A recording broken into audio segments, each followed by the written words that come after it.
Welcome to the Haven Hubcast, a place to learn what business leaders, owners, and professionals are doing to navigate and grow in today's market.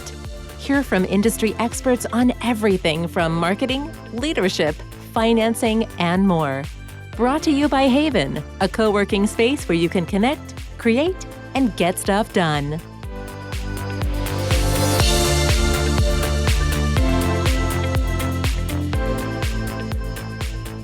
Hey, it's Nancy Sheed. I am your co-host today of the Haven Hubcast, and I'm very excited to be speaking today with Ashley Krauss.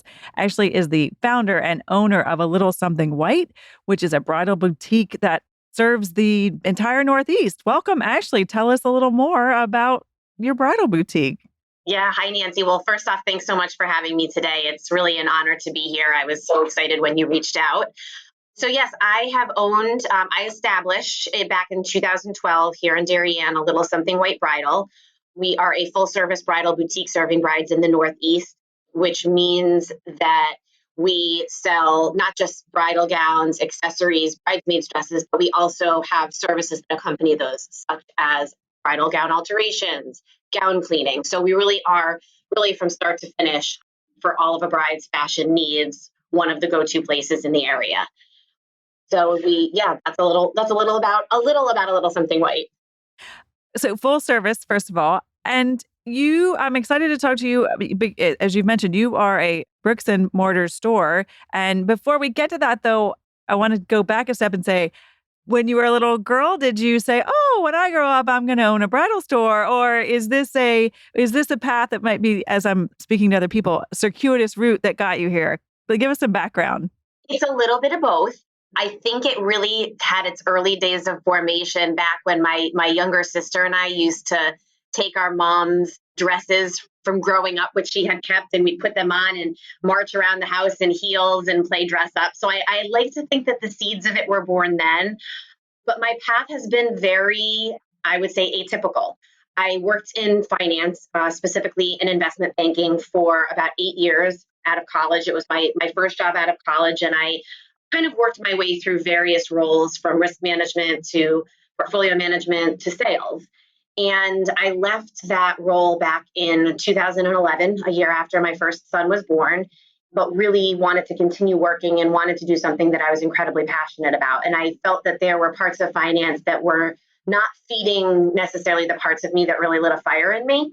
So I spent some time doing some soul searching and kind of exploring what I thought my next step could be. And it had always been in the back of my mind that I would love to do something in the world of bridal. And specifically in talking with my husband, we kind of came up with, wow, bridal fashion would be so perfect for me. So I spent the next 6 months while I was home with my son writing my business plan.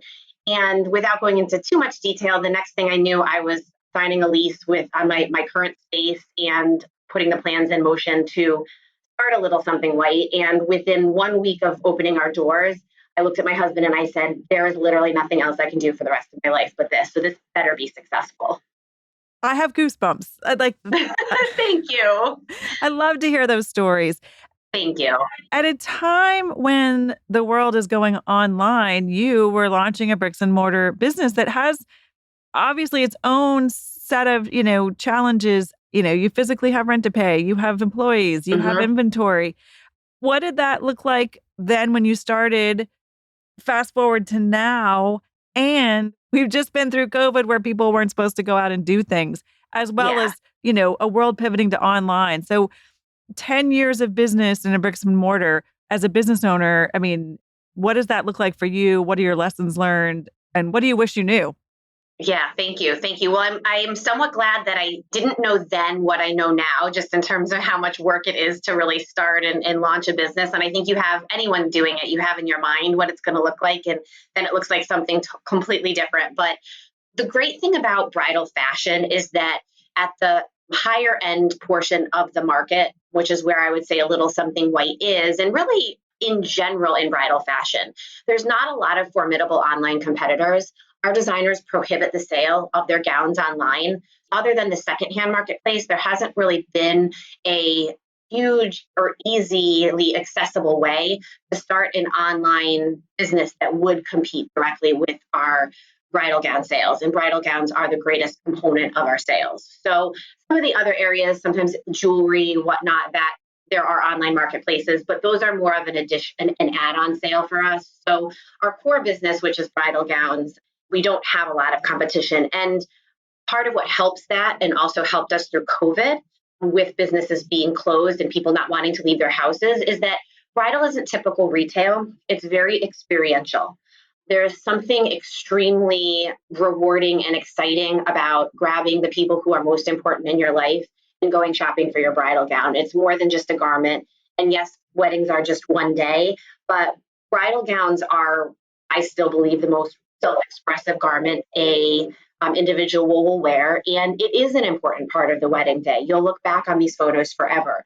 The constant comment I get from brides is, I want to look back on my photos forever and love what I wore. And so there's a component of it needing to be an in-person experience.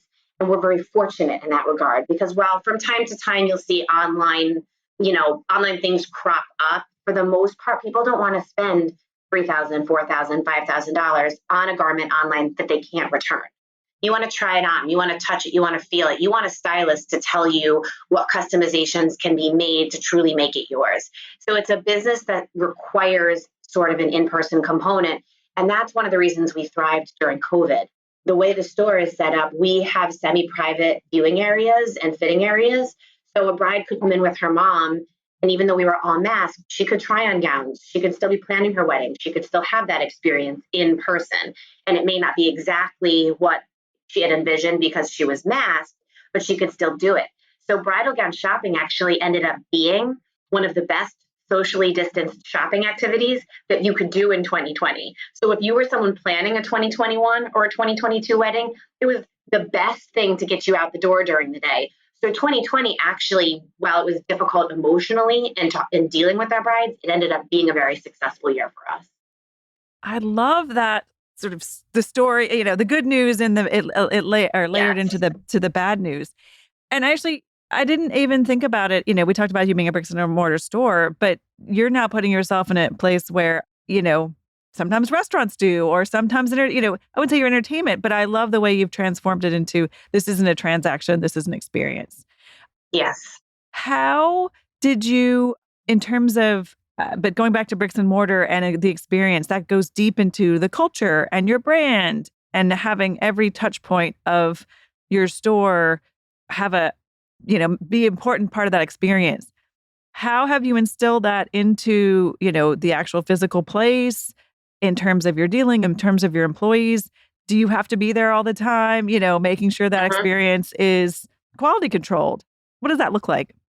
Yeah, so I would say that having both beautiful gowns and the right gowns for your client base is sort of the bare minimum in bridal. That's like the lowest common denominator. And so, yes, you have to know what your brides are going to want to wear, and you have to buy with them in mind.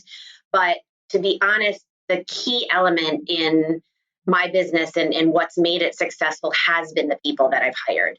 When I'm hiring, for the most part, most of the people who have worked for me have actually not worked in bridal fashion before, have not worked at another bridal salon.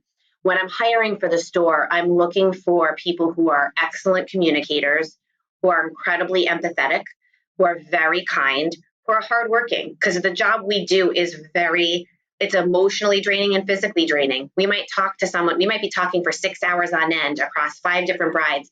You have to be able to get brides in and out of dresses. So you have to have a certain work ethic. So I'm looking for people who have a good work ethic, for people who are patient, for people who are very team oriented. And so I generally hire with those qualities in mind. And anytime I've hired for those qualities, the person has ended up excellent. I've never had somebody who I've hired for the business that hasn't been able to click with brides, because I'm really, for the most part, hiring for personality. A love of fashion is definitely helpful. But I think that's what translates to our brides. And one of the reasons why we've been really successful, and I'm adamant about this, and you'll see it on my website, it's my brides are my business. And so when we are dealing with them, whether it be positive or something comes up or they're anxious, we very much come alongside them. I always say that when I'm trying to help a bride through a situation, again, positive or negative, I always pretend she's my sister. What if this was my sister, how would I treat her? Because my sister is my best friend in the world.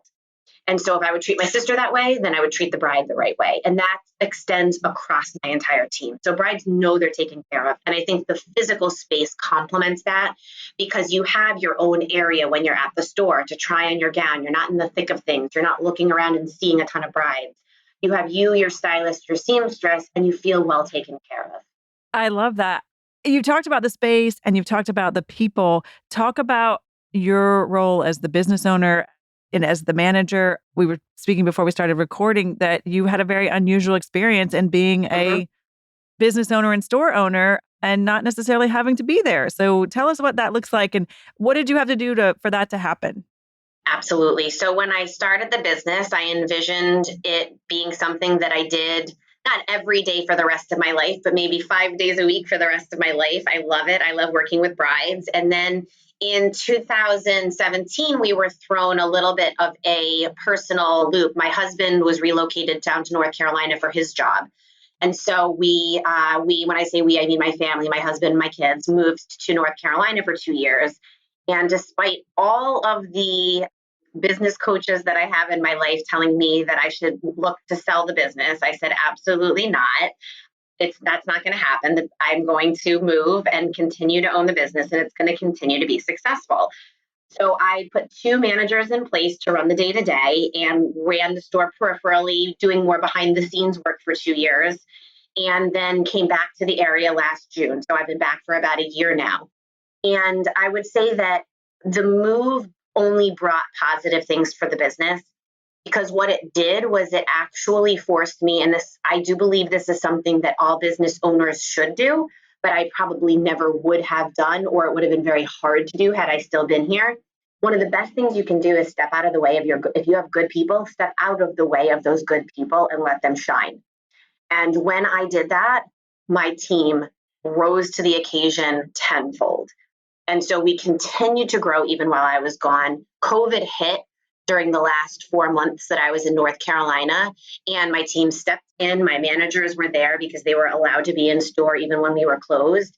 And we came out of COVID rocking it. And 2020 ended up being one of our best years on record. So this goes to show that a business can, and to be honest, if it's, I think, being managed correctly, should be able to thrive without the owner there every day. And that's not necessarily true when you're right out of the gate, and that wouldn't have been true the first few years. But I think a big part of our growth in the last few years was me focusing my time more on business growing opportunities than on the day-to-day nuts, bolts, weeds of the business. Oh, change, what it does to us. I'm glad it was forced upon you because we hear of those struggles all the time of the delegating and the passing that on. So you can't be on day to day if you're physically not there. So I love to hear that success story. Actually, you came back, you're coming out of COVID, and we've heard a lot of your successes and the challenge and how you pivoted. Walk us through how, coming back into the community and did that coincide with you discovering Haven? How has Haven sort of supported you as you've re-entered this community, either physically in terms of location and people and networking, or maybe more on a virtual basis? Were we sustaining you before you came back? Yeah, it's a great question. And as I've been thinking a lot about the growth of our business going forward, I would say the first 9 years was spent really trying to establish our presence in the wedding community among all of the wedding-based vendors that brides will work with, the photographers, the videographers, stationery, venues. And at this point, with the number of brides we've worked with over the years, we have a great reputation in the wedding industry. We're known for just having beautiful gowns and being essentially, everyone always says we're the nicest people in the world. So, when you send a bride to us that they're going to be treated like gold. I just firmly believe that the growth that I need going forward is going to come from my networking and exposure to other individuals and business people in the broader community.